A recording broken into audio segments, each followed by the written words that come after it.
शक्तिशाली प्रार्थना है। बाद में हम इस पर मनन चिंतन करेंगे।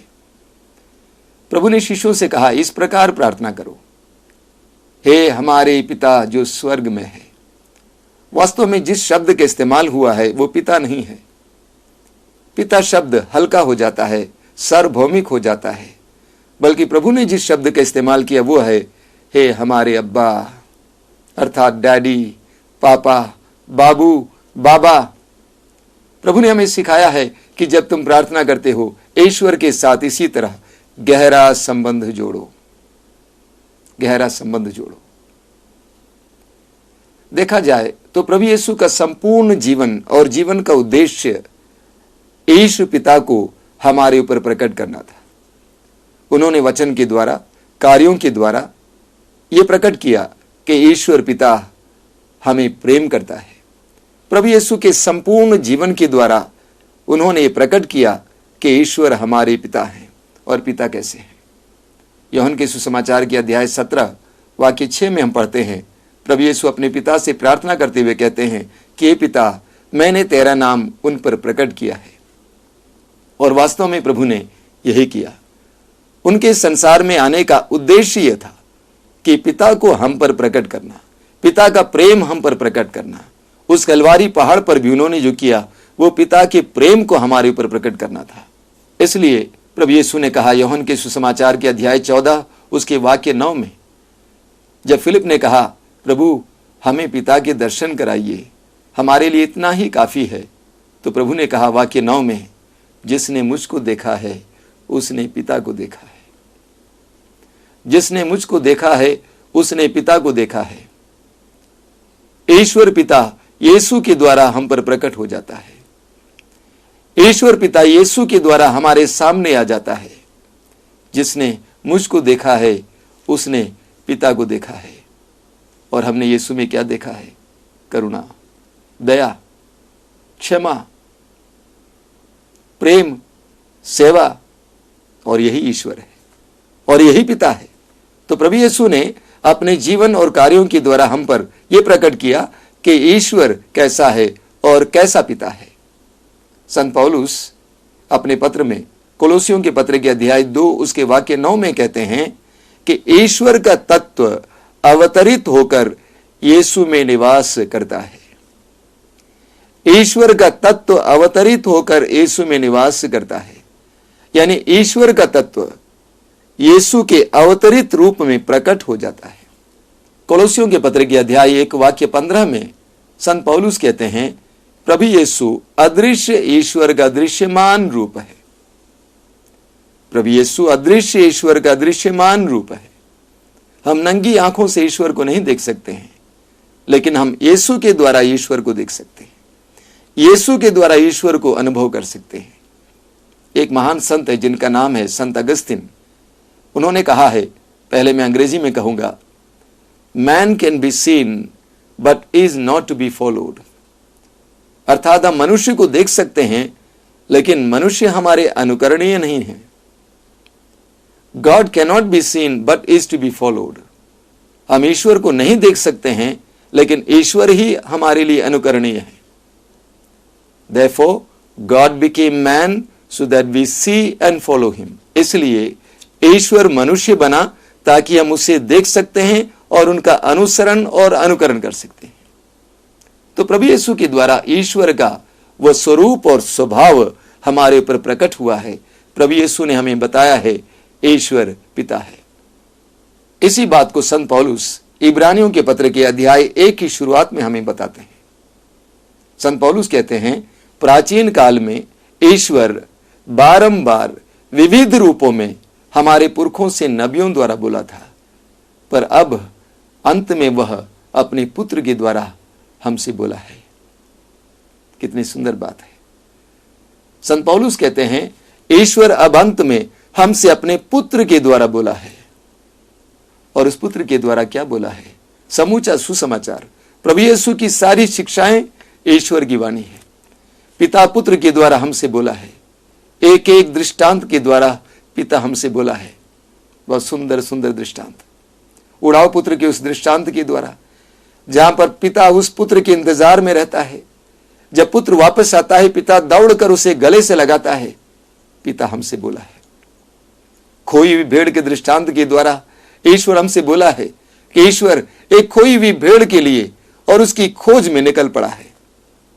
उस खोए हुए सिक्के के दृष्टांत के द्वारा ईश्वर हमसे बोला है कि वो ईश्वर, हमारा प्रेमी पिता हमें ढूंढते रहता है। एक एक दृष्टांत के द्वारा, एक एक शिक्षा के द्वारा ईश्वर पिता प्रभु यीशु के द्वारा हमसे बोला है। इसलिए संत यूहन्ना अपने सुसमाचार के अध्याय 1 वाक्य 14 में हमसे कहते हैं, शब्द ने देह धारण कर हमारे बीच निवास किया, हमने उसकी महिमा देखी है, वह पिता के एकलौते की जैसी महिमा है, अनुग्रह और सत्य से परिपूर्ण। संत यूहन्ना कहते हैं हमने उसकी महिमा देखी है। कैसी महिमा है? पिता के एकलौते की जैसी महिमा, अनुग्रह और सत्य से परिपूर्ण। प्रभु यीशु के द्वारा हमें ईश्वर का ज्ञान प्राप्त हुआ है। और उसका नतीजा क्या है? यूहन्ना अपने सुसमाचार के अध्याय 1 वाक्य 12 में कहते हैं, जितनों ने उसे अपनाया और उसके नाम में विश्वास किया, उन सबको उसने ईश्वर की संतति बनने का अधिकार दिया। जितनों ने पुत्र को अपनाया और पुत्र पर विश्वास किया, उन सबको उसने ईश्वर की संतति बनने का अधिकार दिया। और इसीलिए जब हम प्रभु यीशु को ग्रहण करते हैं, प्रभु यीशु पर विश्वास करते हैं, प्रभु यीशु के द्वारा हमें ईश्वर का ज्ञान प्राप्त होता है और ईश्वर का अनुभव प्राप्त होता है, और जिसका नतीजा है कि हम महसूस करने लगते हैं कि हम ईश्वर की संतान हैं। मेरे प्रिय मित्रों, हमारे आश्रम में हजारों लोग आते हैं प्रार्थना के लिए। बहुत से लोग गरीब हैं, दुखी हैं, पीड़ित हैं, अनपढ़ हैं, लेकिन एक बात से मुझे बहुत संतुष्टि मिलती है कि उन्हें प्रार्थना करना आता है, उन्हें प्रार्थना का ज्ञान मिला है। वे अनायास ही ईश्वर से जुड़ जाते हैं। जैसे एक बच्चा अपनी मां की गोद में सोता है, उसी तरह अनायास ही बड़े प्रेम से ईश्वर से जुड़ते हैं, क्योंकि उनको ईश्वर का ज्ञान प्राप्त हुआ। क्या ज्ञान? कि ईश्वर मेरा पिता है, मेरा स्वर्गिक पिता है। संत पौलुस गलातियों के पत्र के अध्याय 4 वाक्य 6 और 7 में कहते हैं कि हम दास नहीं हैं, हम पुत्र ही हैं। इसका कारण यह है कि हमें पुत्र की आत्मा प्राप्त हुई है, जो यह कहकर पुकारती है, अब्बा पिता। हमें पुत्र की आत्मा प्राप्त हुई है और इसलिए हम ईश्वर को अब्बा पिता कहकर पुकारते हैं। मेरे प्रिय मित्रों, प्रभु यीशु के द्वारा हम ईश्वर के साथ एक नए सिरे से जुड़ गए हैं और हमें एक नया रिश्ता मिला है, जिसका आधार डर नहीं है बल्कि प्रेम है। यीशु के द्वारा हमने पिता को जाना है और उस ईश्वर के साथ हमारा एक नया रिश्ता हुआ है, प्रेम का रिश्ता। यूहन्ना के सुसमाचार के अध्याय 14 उसके वाक्य 23 में प्रभु यीशु कहते हैं, जो मुझे प्यार करेगा मेरी आज्ञाओं का पालन करेगा, मेरा पिता उससे प्यार करेगा और हम दोनों आकर उसमें निवास करेंगे। कितनी सुंदर बात है। यीशु को प्यार करते हुए हमें पिता का प्रेम प्राप्त होता है। इतना ही नहीं, वे दोनों आकर हमें निवास करने लगेंगे। ईश्वर आपका पिता है, अब्बा है, पापा है, डैडी है। आज से आप उस ईश्वर से ऐसा रिश्ता जोड़िए। डर को भगाइए, प्रेम जगाइए। हर समय उस पिता के सानिध्य का अनुभव कीजिए, उसकी छत्र छाया और संरक्षण का अनुभव कीजिए। प्रभु यीशु ने हमें सिखाया और अपना गहरा अनुभव बांटा है कि ईश्वर हमारा स्वर्गीय पिता है, अब्बा है। आइए हम प्रार्थना करें। अपनी आंखें बंद कीजिए, अपने हथेलियों को खुला रखिए। हे स्वर्गीय पिता, मैं इस समय इन वचनों को सुनने वाले हर एक भाई बहन के लिए प्रार्थना करता हूं। तेरे प्रति उनकी डर को भगाइए, उनमें तेरा प्रेम उंडेल दीजिए। उन्हें इस बात का एहसास दीजिए कि वे तेरी संतान है और तू उनका पिता है। ए प्रेमी पिता, तेरे पुत्र पर विश्वास करने के लिए और उनकी आत्मा को ग्रहण करने के लिए और इस तरह तेरे साथ जुड़ने के लिए, तेरे साथ जुड़े रहने के लिए कृपा दीजिए। विशेष करके उन भाई बहनों के लिए मैं प्रार्थना करता हूं जो बहुत ज्यादा निराशा महसूस करते हैं, बहुत ज्यादा उदासी महसूस करते हैं, बहुत ज्यादा अकेलापन महसूस करते हैं। उन सबको तेरे अनंत प्रेम से भरिए। इस समय इस बात का एहसास दिलाइए कि तू उनका ख्याल करता है, तू उनको प्रेम करता है, तू उनको साथ देता है। मेरे प्रिय भाई और बहन, मेरे पीछे एक छोटा सा गीत दोहराते जाइए।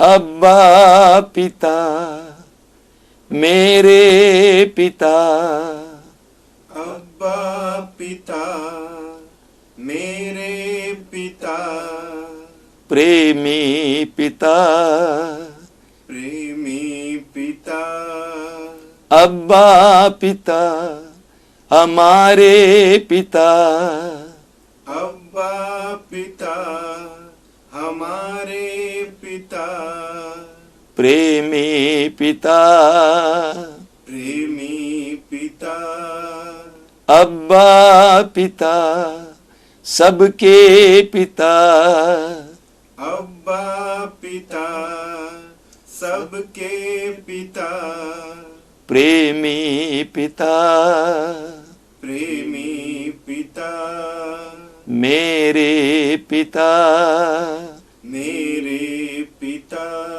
हमारे पिता, हमारे पिता, सबके पिता, सबके पिता, प्रेमी पिता, प्रेमी पिता।